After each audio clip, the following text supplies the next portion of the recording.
तो हेलो बच्चों, आप सभी का साइंस स्टडी क्लास में फिर से स्वागत है। तो बच्चों, इस वीडियो में हम लोग पढ़ेंगे अध्याय 1 जीवों के विकास का वस्तुनिष्ठ प्रश्न में से रिक्त स्थानों की पूर्ति करें। इस क्वेश्चन का आंसर हम लोग पढ़ेंगे। तो देखते हैं कि खाली स्थान में क्या क्या दिया हुआ है और क्या उसमें उसका आंसर भरा जाएगा। तो चलिए स्टार्ट करते हैं। पहला क्वेश्चन है, जीवों का वह समूह जो आपस में लैंगिक प्रजनन कर सके खाली स्थान कहलाता है। तो यहाँ पे खाली स्थान में क्या आएगा? जीवों का वह समूह जो आपस में लैंगिक प्रजनन कर सके, जैविक प्रजाति।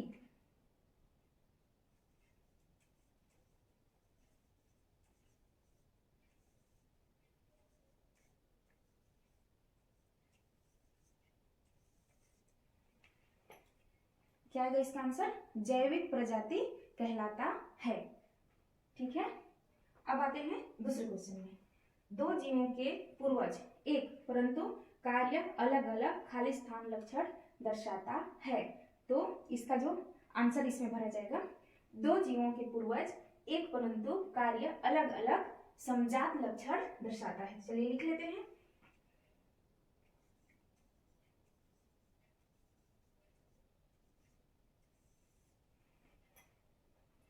क्या आंसर में? समजात लक्षण दर्शाता है। ओके, अब तीसरे नंबर में आते हैं। फिंचों की चोंच में अंतर उनमें पाई जाने वाली खाली स्थान को दर्शाता है।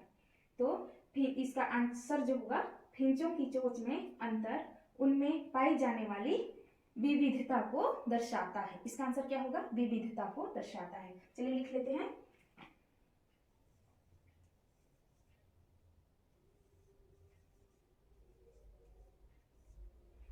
इसका आंसर क्या होगा? विविधता को दर्शाता है। अब आते हैं नेक्स्ट क्वेश्चन, फोर्थ में। कुछ जीवाणु स्ट्रेप्टोमाइसिन एंटीबायोटिक युक्त माध्यम में पनपने में समर्थ होते हैं, इसका कारण खाली स्थान है।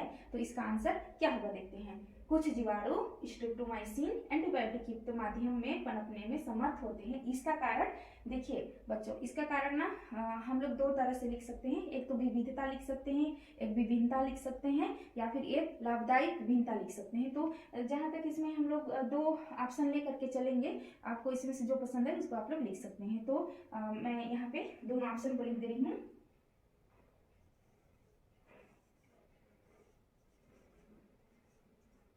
विविधता और क्या बताई मैं? विभिन्नता।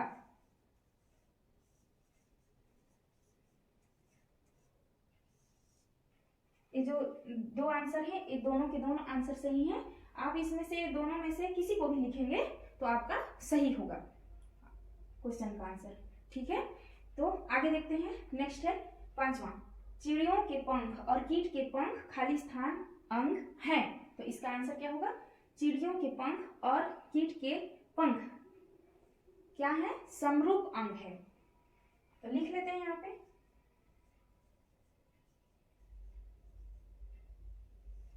समरूप अंग हैं, चिड़ियों के पंख और कीट के पंख समरूप अंग हैं। अब नेक्स्ट देखते हैं क्वेश्चन नंबर 6। बाह्य कान की मांसपेशियां मनुष्य में खाली स्थान अंग है। अब इसका आंसर देख लेते हैं, क्या होगा? बाह्य कान की मांसपेशियां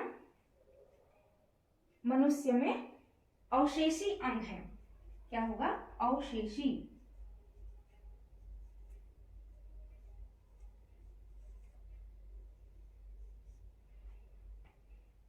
बाह्य कान की मांसपेशियां मनुष्य में अवशेषी अंग हैं। तो बच्चों चलिए एक बार इसको हम लोग रिवीजन कर लेते हैं। तो रिवीजन में सबसे पहला जो खाली स्थान है, जीवों का वह समूह जो आपस में लैंगिक प्रजनन कर सके, जैविक प्रजाति कहलाता है।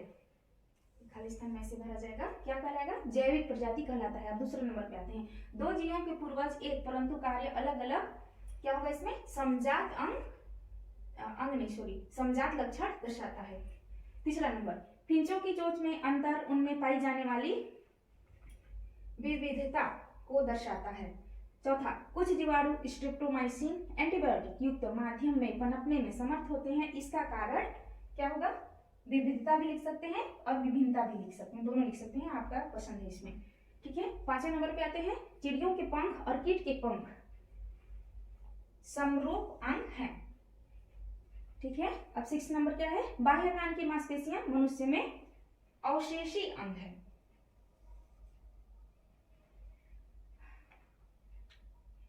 आप लोग इसको स्क्रीनशॉट ले लीजिएगा। तो बच्चों आपने अगर बुक खोला हुआ है तो आप लोग बुक में डायरेक्ट जो यहाँ पे खाली स्थान दिया हुआ है उसको पेंसिल में भर सकते हैं।